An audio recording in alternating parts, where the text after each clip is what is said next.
Ah, fall is here. It's time for me to switch out my cold brew for a piping cup of joe, restart Gilmore Girls for the upteenth time, and devour as much political coverage as possible because we got a freaking election coming, y'all. Just when you catch your breath from the primaries, bam! It's campaign time again. I'm Sean Higgins. And I'm Sage Miller. Welcome back to State Street. Over the next few weeks, we're going to be going deeper than the typical horse race coverage you might see during an election season. What are the stories behind your ballot? To kick things off, we're talking about the one thing we're all talking about, or should be talking about, Amendment D. It aims to fundamentally alter how citizen ballot initiatives work. The amendment bans foreign influences in ballot measures, and here's the kicker.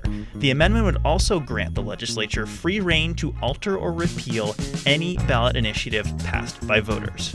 But here's another kicker. You're not actually going to vote on it. That decision was a battle of its own.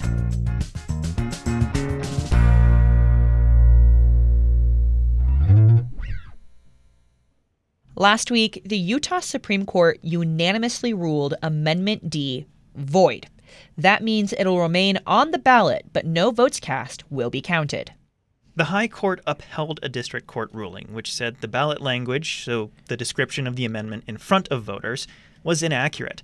The state also violated the Utah Constitution by failing to publish the amendment text in newspapers 2 months prior to Election Day. So while Utah voters won't be deciding the fate of Amendment D this election, it is sure to return in the future. In their opinion, the Utah Supreme Court said Utahns should be able to vote on this issue, but the state just went about it the wrong way. Amendment D, in some form, will be back. Even though we're not going to be voting on it this year, it's still worth talking about. That brings us to the question at the heart of what all of this really comes down to. What is the voters' role in Utah? Should they have the power to make laws themselves through the initiative process, or is that solely the job of the legislature? In this corner, we have direct democracy facing off against representative democracy. The rumble in the marble jungle that is Utah's Capitol Hill. To really understand Amendment D, we need to go over how we got here in the first place. Let's take a trip all the way back to 2018. Voters decided on 3 ballot initiatives that year: medical marijuana, Medicaid expansion, and redistricting. Voters wanted an independent commission to oversee new congressional maps after the 2020 census. All 3 initiatives passed, but the legislature stepped in and made some changes. They narrowed the scope of medical marijuana access and Medicaid expansion. With redistricting, the independent commission voters wanted was changed to an advisory role, so less power. So lawmakers could have taken the maps the commission suggested, or not. And they did not. Not even close. We could spend a ton of time going through everything that went down between 2018 and 2024. So here's the too long didn't read version. The district maps changed, and people who wanted the independent commission claimed one thing: gerrymandering. That's when the district maps favor one political party over another. A partisan chokehold. Supporters of independent redistricting sued the state. And this July, the Utah Supreme Court ruled that the legislature did overstep its authority when it altered the redistricting ballot initiative. In fact, the court went a step further. It declared that, quote, the people's right to alter or reform the government through an initiative is constitutionally protected. In plain English, the court said the people can change their government as they see fit, and the legislature can't go against that. However, the court did say lawmakers can make changes to a ballot initiative if they show those changes are, in the words of Justice Paige Peterson, narrowly tailored to advance a compelling government interest. So they can change it, but they better have a darn good reason. Lawmakers and the Republican supermajority freaked out. Senate President Stuart Adams and Speaker of the House Mike Schultz called it one of the worst outcomes they've ever seen from the court.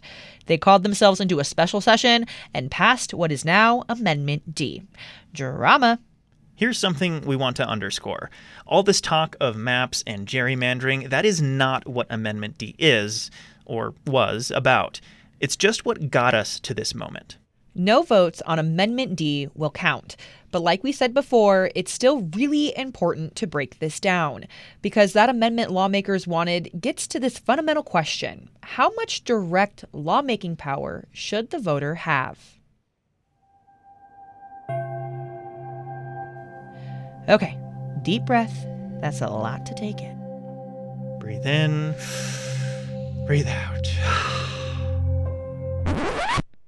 But diving back in, a lot of people are pretty fired up about this. It's kind of about them.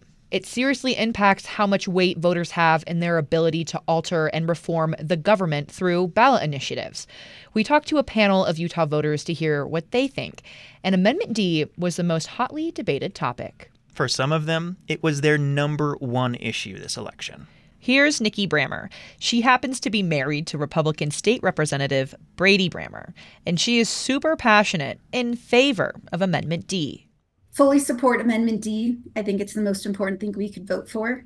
Amendment D is so important because, in my opinion, the Supreme Court kind of overreached beyond the case, which was focused on gerrymandering, rejecting the independent redistricting committee's recommendations, and they said, you know what, we're not even gonna judge on that.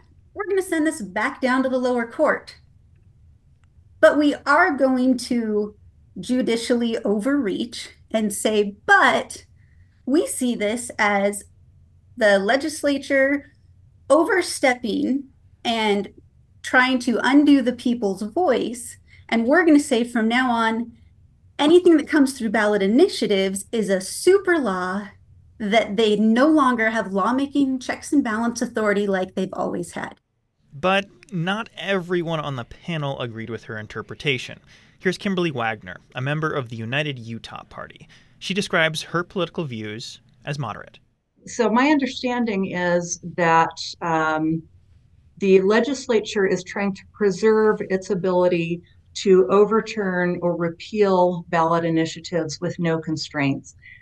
The court case specified that with ballot initiatives that are seeking to reform government, the legislature has to present a compelling reason for changing the initiative. It can even do so substantially as long as it can present a compelling reason to do so. And I think the only way to not obviate the whole point of ballot initiatives is to give them some protection under the law. And no one is saying that the language is sacrosanct after it's been passed. The legislature, as needed, can change that, but they can't throw out what has taken a tremendous amount of time and money and effort to pass by the voice of the people. Chiming in with their views of Amendment D are Liberal Democrat Bridgette Weir and unaffiliated voter Randy Miguel. The thing about Amendment D that bothered me was the language was extremely disingenuous, and it was intentionally misleading so that people would hand over their power to the legislature that already has a great deal of power, being a supermajority. Yeah, what really bothered me was very much actually what Bridget was saying, was that there was a vote. There was, the people spoke as to what they wanted, and it was ignored. And that doesn't really make a whole lot of sense. What was the point of voting? What's the point of having it if the legislator can just say, we don't like that. We want to do our own thing, our own plan, because we think we're better, or we think we know better. That's even if that wasn't their intent, that certainly is exactly the message they get across, is that they think they know better than the people. That gets us to another big piece of this story, the language used to describe Amendment D on the November ballot. Here's KUER intern Elle Crossley to read that to us. Should the Utah Constitution be changed to strengthen the initiative process by prohibiting foreign influence on ballot initiatives and referendums, and clarifying the voters' and legislative bodies' ability to amend laws? If approved, state law would also be changed to allow Utah citizens 50% more time to gather signatures for a statewide referendum, and establish requirements for the legislature to follow the intent of a ballot initiative. But here's what the amendment says it would do on the legislature's website. The people's exercise of their legislative power, as provided in subsection 2, does not limit or preclude the exercise of legislative power, including through amending, enacting, or repealing a law by the legislature. If your head is spinning at all that language, you're not alone at all. The language on November's ballot That the Utah Supreme Court voided does not explicitly say that the legislature would have free rein over any initiatives passed by voters. Nowhere does it say that voters would be giving lawmakers the authority to repeal those initiatives. Yeah. Elle and I hit the University of Utah campus, and we asked a bunch of people to read the ballot language and tell us what they thought it meant. Some people thought the whole foreign influence thing meant it would be preventing non-citizens from participating in Utah elections. But once we explained what the amendment would actually do, they were pretty surprised. The theme that came up again and again was that the language was misleading. It kind of seems manipulative. It's vague, so you don't really know what it's about. Knowingly nebulous. Feels misleading. Yeah, it feels like it could be clearer. Yeah, doesn't feel great. League of Women Voters of Utah and Mormon Women for Ethical Government sued over the ballot language. They said it was inaccurate, that it fooled voters. And a district court judge agreed. The ruling said the legislature did this all wrong. They rushed to get the amendment on the ballot at the last minute. Then legislative leadership wrote ballot language that was inaccurate as a means to convince the voter to hand over more power to the legislature. Surprise! The state was also not happy with that ruling. So they appealed it to the Utah Supreme Court to try and get those Amendment D votes to count. But as we've already mentioned, the Supremes stuck with the lower court ruling. Any way you slice it, we're in a moment that is politically and emotionally charged. And in just a few minutes, we'll hear from a political scientist about why the legislature cares so much about this. First, we're taking a quick break. Stay with us.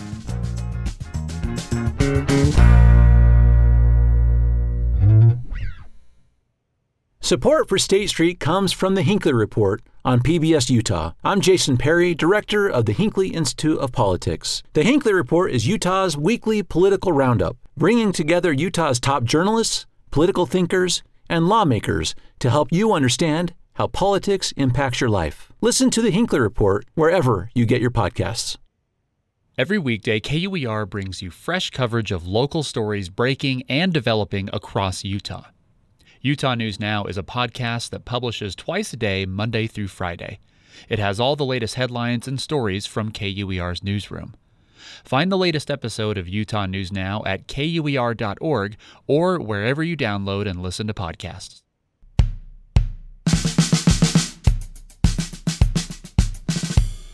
Welcome back to State Street. I'm Sean Higgins. And I'm Sage Miller. Quick recap. Amendment D would have given the legislature the power to freely alter or repeal any citizen ballot initiative. And there's been a lot of spicy back and forth over the language on people's ballots and whether it's misleading or inaccurate. How spicy? Well, it went all the way to the Utah Supreme Court. Last week, they voided the question of the constitutional amendment. Right. So you will see it on your ballot, but any votes for or against won't count. It's a non-question at this point, but it's still worth asking why lawmakers went after this in the first place. To get a better handle on it, I spoke with David Magleby. He's a professor emeritus of political science at Brigham Young University. He's done loads of research into ballot initiatives nationwide. 26 states have a citizen initiative or popular referendum process.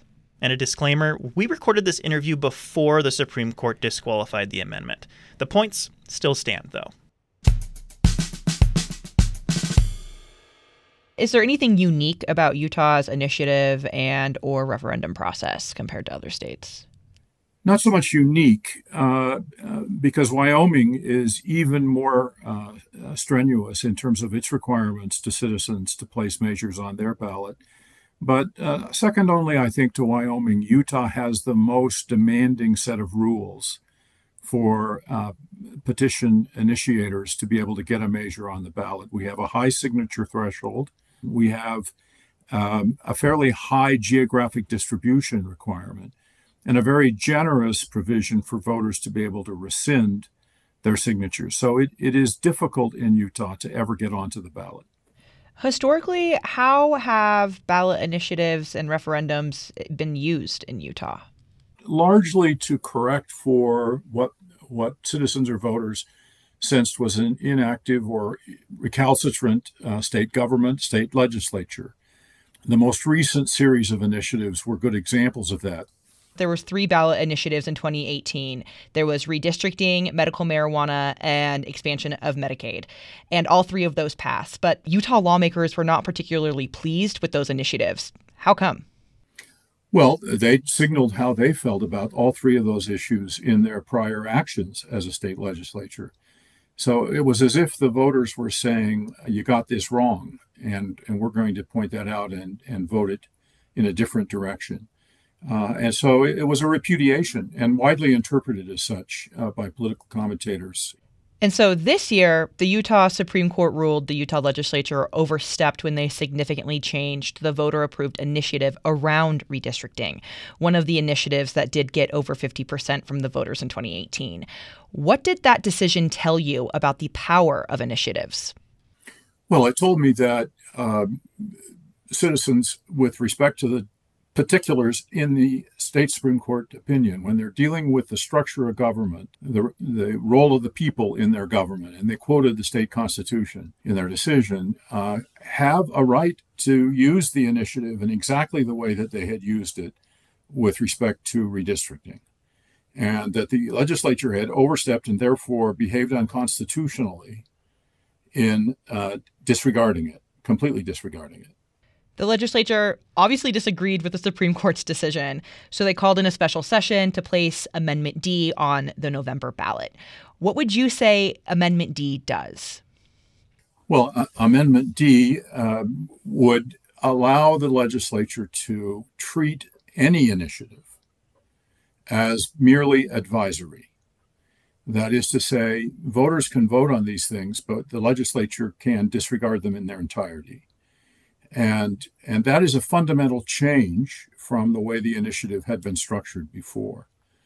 So Measure D was to give the legislature that power. I think the consequences of Measure D would be to, as I've said, make it much harder to have an initiative take effect. You still may get one passed, and that may mobilize public opinion in an important way.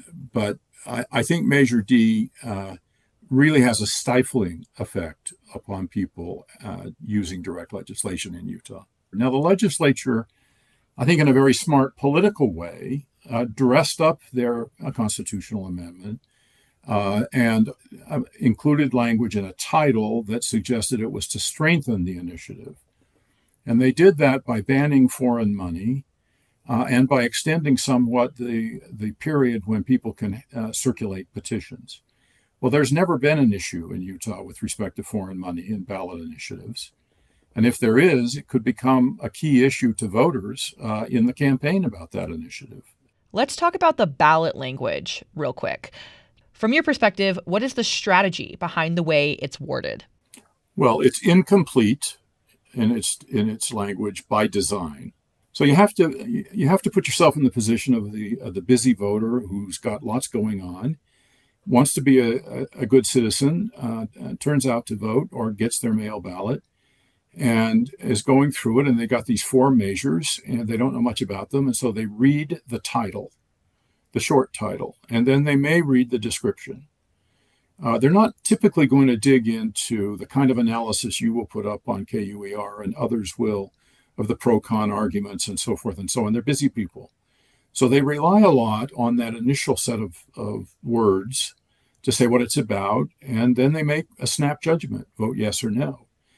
Based upon the title and the short summary of this measure, lots and lots of people would believe this is to strengthen the initiative, to help voters have more access to the initiative process, to influence policy in a positive way, in a way they want it to go by positive is what I mean.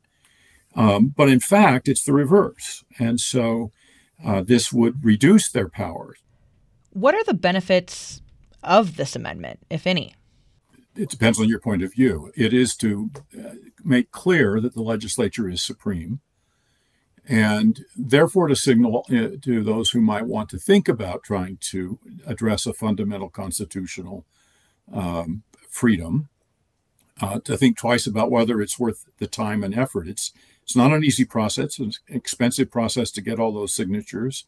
And so I think the benefit is, if you don't like initiatives, it makes it even harder for you to have them in Utah. I don't see a benefit to those who want to have initiatives in Utah in Measure D at all. So looking at Measure D, is this an unprecedented move by the legislature? Are we in uncharted waters here? Have we seen anything like this before? Not in Utah, to my knowledge. Utah's had very limited experience with direct legislation. But it has happened in some other states, but in a different kind of way. There's quite a bit of that happening in 2024.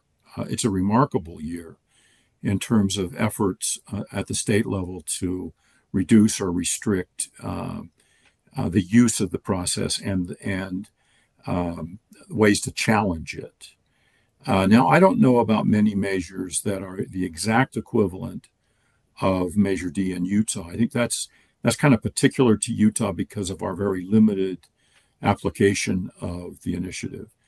But for instance, several states are trying to raise the signature requirements, and it's going to be on the ballot in November in Arizona and North Dakota to do that. There were efforts in Michigan and Idaho that were thrown off the ballot by the courts.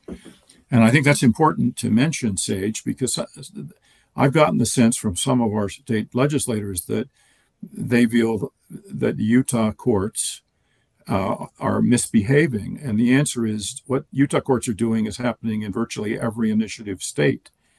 Courts are the ones that have to decide the boundaries of these rights because the legislature is the one trying to limit them. That's David Magleby, a professor emeritus of political science at Brigham Young University.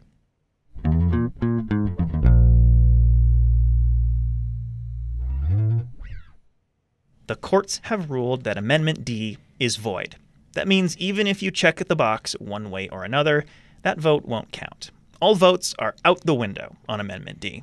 And as Magleby told us, if a future version of Amendment D passes, ballot initiatives approved by voters would essentially become advisory, just like the Independent Redistricting Commission. No real power. That's because lawmakers would have the power to alter or even repeal initiatives voters greenlit. And Magleby says that totally changes the game. If people know lawmakers could just throw ballot initiatives out the window, they might be less inclined to bring them forward in the first place. It takes a lot of time, energy, and not to mention money for something that, in the end, might not even matter that much. And Utah isn't the only one trying to change the game around ballot initiatives. This is a national trend from specifically Republican-led states trying to make it harder for initiatives to make it across the finish line. One more thing. Amendment D is only one of the proposals on the ballot. There are 3 others Utah voters may have the opportunity to weigh in on. Those deal with how sheriffs are elected, a budget issue, and a question that pits removing an earmark for education funding against removing the state's sales tax on food. We'll be diving into that last one next week. Before we sign off, we got a few things to put on your radar. We've partnered with PBS Utah for a Salt Lake County mayoral debate. That's happening October 3rd, and you can watch it on PBS Utah or stream it anytime on demand at KUER.org. Later this month, we've got a couple other events. Sean and I are hosting a Reddit AMA all about the election on October 17th. And on October 23rd, we'll be at Fisher Brewing in Salt Lake City for election trivia and to answer more questions about your ballot. Whew, that was a lot. Nice work, Sean. Nice work, Sage. That does it for this episode of State Street. I'm Sean Higgins. And I'm Sage Miller. The show is not possible without our team. On the digital side, that's Jim Hill, Raquel Davis, and Eleanor Gomberg. Editing and production mastery is courtesy of David Childs and KUER News Director Elaine Clark. Shout out again to Elle Crossley for those golden pipes and field reporting help. KUER Midday host Bob Nelson lent his talents to this episode, too. Caroline Ballard is our executive producer. See you next week.